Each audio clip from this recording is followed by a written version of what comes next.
នៅថ្ងៃទី28ខែធ្នូឆ្នាំ2025នេះប្រមុខការទូតកម្ពុជាលោកប្រាក់សុខុនបានជួបពិភាក្សាជាមួយលោកវ៉ាងយីរដ្ឋមន្ត្រីការបរទេសចិននៅឯទីក្រុងគុនមិញខេត្តយូណានប្រទេសចិនជំនួបពិភាក្សានេះធ្វើឡើងអំឡុងពេលដែលលោកប្រាក់សុខុនរដ្ឋមន្ត្រីក្រសួងការបរទេសកម្ពុជាបានដឹកនាំគណៈប្រតិភូទៅចូលរួមកិច្ចប្រជុំត្រីភាគីស្ដីពីស្ថានភាពបច្ចុប្បន្នរវាងកម្ពុជាថៃចាប់ពីថ្ងៃទី28ដល់ថ្ងៃទី29ខែធ្នូដែលមានប្រទេសមហាយៈចិនជាម្ចាស់ផ្ទះតាមក្រសួងការបរទេសកម្ពុជាលោកប្រាក់សុខុនបានបញ្ជាក់នៅចំពោះមុខសមាភិកីចិនថាកម្ពុជាផ្ដល់សារៈសំខាន់ខ្ពស់ចំពោះទំនាក់ទំនងរវាងចិននិងកម្ពុជាដែលជាមិត្តដៃថែបដ៏យូរអង្វែងព្រមទាំងវាយតម្លៃផងដែរនៅកិច្ចសហប្រតិបត្តិការជិតស្និទ្ធលើគ្រប់កម្រិតនិងគ្រប់វិស័យប្រមុខការទូតកម្ពុជាដដែលបានកោតសរសើរតួនាទីស្ថាបនារបស់ចិនក្នុងកិច្ចគាំទ្រឲ្យមានបទឈប់បាញ់រវាងកម្ពុជានិងថៃក្រោយការវាយប្រយុទ្ធដ៏តានតឹងរយៈពេល20ថ្ងៃកន្លងទៅជាការកត់សម្គាល់លោកប្រាក់សុខុនចាត់ទុកការជួយសម្របសម្រួលរបស់រដ្ឋាភិបាលទីក្រុងប៉េកាំងក្នុងជម្លោះព្រំដែនខ្មែរថៃ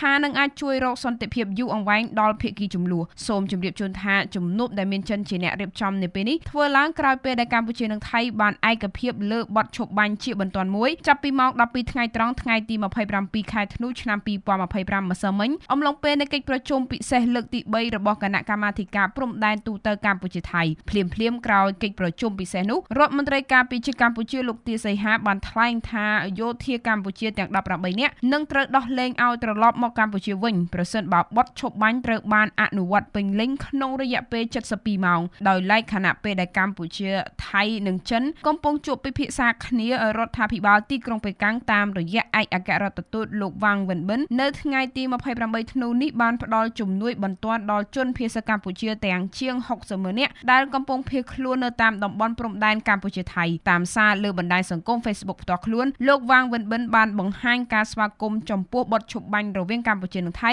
ដើម្បីបង្កើនទំនុកចិត្តនិងសន្តិភាពឡើងវិញ